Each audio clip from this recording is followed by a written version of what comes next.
त्या योजनेचा या ठिकाणी अतिशय सुंदर असा देखावा केलेला आहे। हे दुसऱ्या क्रमांकाचं बक्षीस या प्रीती गणेश फुटके शास्त्रीनगर यांना नाथ प्रतिष्ठानच्या वतीनं आदरणीय वैद्य साहेब या ठिकाणी त्यांना ते बक्षीस प्रदान पूर्ण महाराष्ट्रामध्ये आदरणीय धनंजय मुंडे साहेब या ठिकाणी राबवत आहेत। त्या योजनेचं सुद्धा या ठिकाणी चित्रीकरण केलेलं आहे।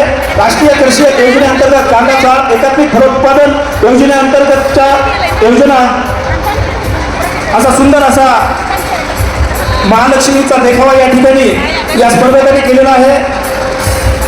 आपल्या स्पर्धेमध्ये सामाजिक संदेश आणि शेतीविषयक देखावा करणं अपेक्षित होतं, त्याच्या अनुषंगाने हे देखावे केलेले आहेत आणि त्यानुसार अंबाजोगाईहून आलेल्या परीक्षकांनी यांची निवड केलेली आहे। आपण सर्वजण पाहू शकता।